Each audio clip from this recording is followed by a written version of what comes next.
channel. I'm your host, Miss KK, and this is the way. So if you are new here, thank you very much for stopping by.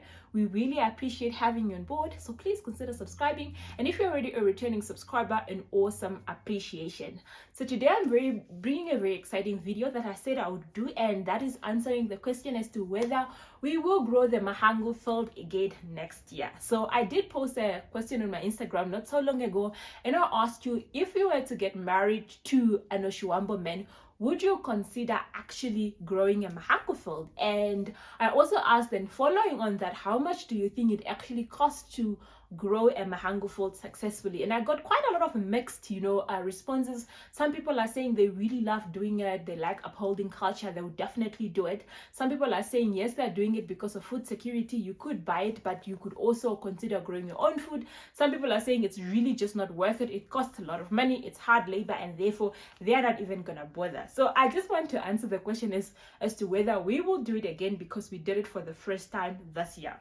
If you're a new subscriber, just for a little bit of context, I've been doing some finance related videos that are sort of taking from culture. And the reason why I'm doing this is because there's really no information about cultural things. We just see friends getting married and that's the end of it. We don't really hear how is it on the other side of marriage, how is it financially, how is it from a traditional perspective. And I'm just bringing some of that aspect so that you can, see and hear it in mainstream media, and so that when you get there someday, you are actually in a position to make an informed decision. And that's why I'm doing this.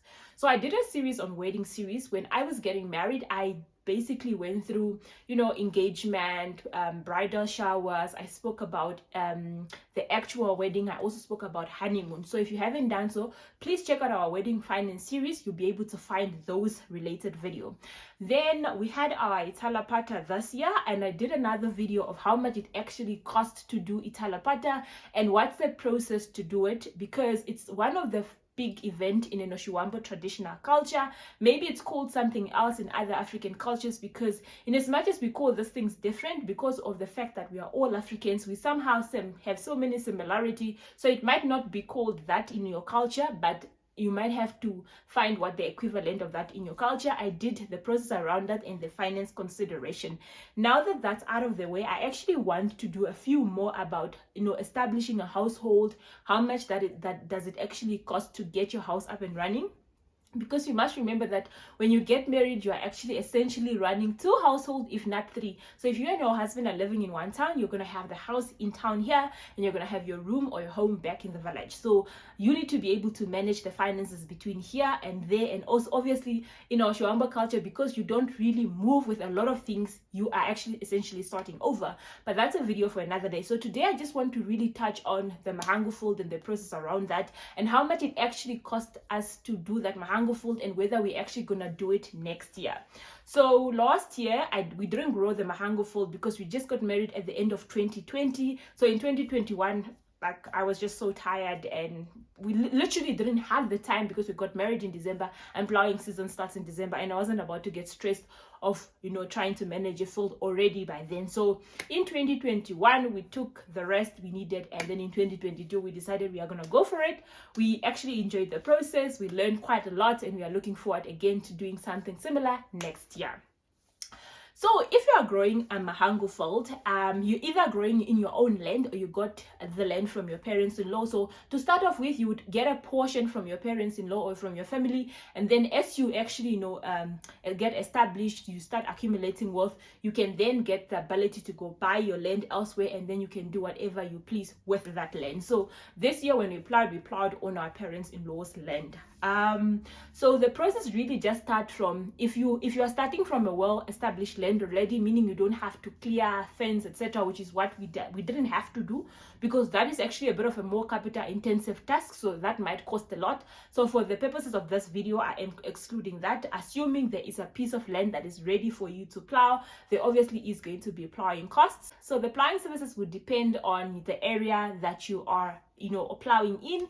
You might be from a village where there's quite a few of plowing services that are in your area, and therefore they tend to be competitive and you can get a cheaper rate. Or you could be plowing in the area where there's only one person that owns a tractor. They're basically a monopoly in that area, so they tend to charge a little bit higher for that. And so depending on where you live, plowing services costing could differ. Or you could use government services, but the only problem with government is there's always a long list of people. The whole village signs up and they literally go in order of who went to register first, and they plow from there. So the government services, you might actually be plowed late, and the late you plow, the chance of your crops failing is actually higher. So we didn't use government services, we just used a local plowing services, and we had to plow 2 hours. I don't know what the equivalent of hours in English are, or so we had to plow that, and it costed us 500 per hour. And then we actually then ended up spending 1,000 on plowing services.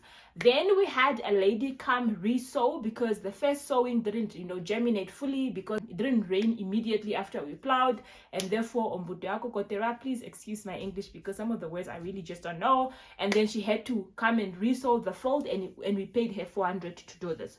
So for plowing services, we actually spend, plowing and sowing, we spend 1,400. All right, so when you plow your field, you let it be there, it grows, then you need to come and weed, so what we call okuherera. So generally, if you are in the north, you're probably going to do it yourself, or if there's a lot of people in your household, you're going to do it yourself. So if you guys have seen on one of Woven's video where she was when she went to the north in, I think sometimes during the rainy season, she posted a video of her and her family plowing their field. And because there are quite a few of them in the household, they can actually afford to do that, because the more you are, the quicker it is to weed your area. But if you are just newlywed, 2 people and probably a caretaker at home, you probably won't be able to manage that. And we all have jobs in the city. We are unlikely not to be there, so you have to pay people to actually plow your field to make sure that your mahangu is actually germinating. And for that, including, my husband actually went down to the north to go supervise that.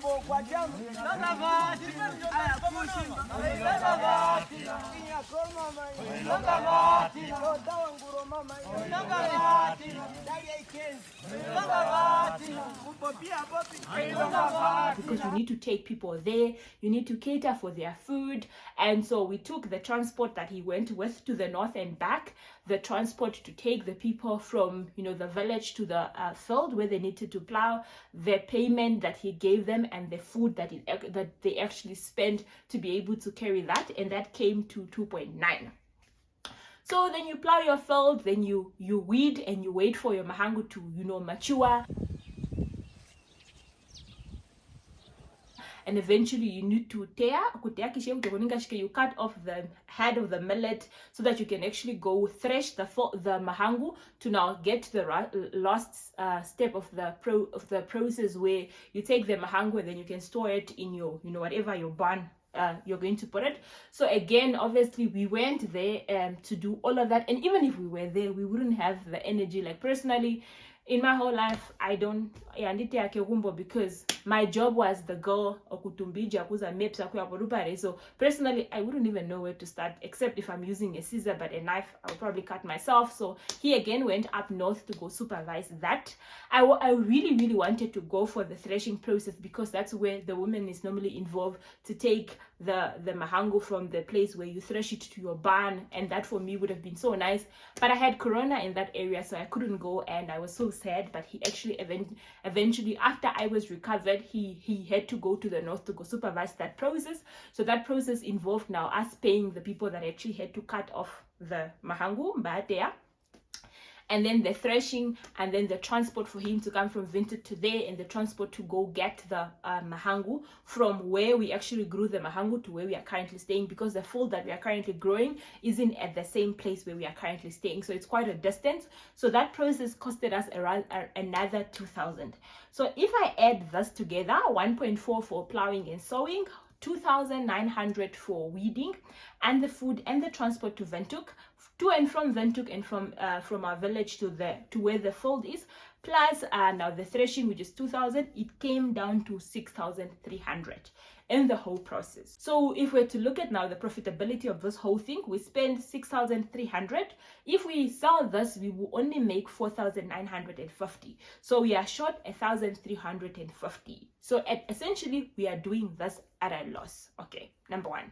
So if you look at face value just like that, you would probably say this is a loss-making venture, which is probably not the case, because you must remember that food sustainability and food security doesn't necessarily just translate into what you can get if you sell the Omahangu, because there's a lot of byproducts that are actually, in this process that we need to value. So for example, we decided we are going to venture in pigs, and pigs really are actually getting costly, because just like inflation, pig feed, chicken feed, and all of that has gone up drastically. So if you are to rear pigs, you would need to find the supplement for your pigs in order for you to be able to supplement your feed that you are buying. So we got a lot of melons that we can use as pig feed, and a bag of pig feed is currently selling at 500. And with the melons that we have, definitely we are going to save a lot of money in pig feed, because we can then feed our pigs the melons that came from the Omahangu field, plus the supplement of the bags that we are buying. So in essence, we actually have a lot of indirect saving from us saving on pig feed. That's the other indirect saving that we are actually not quantifying. So if I just look at it, we buy about 500 times 3. We buy about 3 bags of pig feed and they would last about 2 to 3 months. And we need to buy this to repeat this cycle at least 4 times a year. We would have spent 6,000 on pig feed alone if we didn't have any supplement. But because of this, we probably won't need to buy 3 bags each time, or the 3 bags will last longer because we now have the other supplement that we can give our pigs, which will then save us money indirectly. And secondly, we actually started investing in goats. So earlier this year, we also bought a few goats, and then we added to the goats that we got as the wedding gifts during the process. And goat needs to feed on grass. And we know that this time of the year, because it already stopped raining earlier in the year, the grass is drier and it's actually almost depleting because of the way, communal areas are. Everyone just graze their goats wherever. But people don't graze their goats in other people's Omahangu field, because otherwise they would destroy their crops. So once you are done, with this harvesting process and threshing this process, you can then let your goat graze in that area, and they're gonna have, enough pasture to graze on.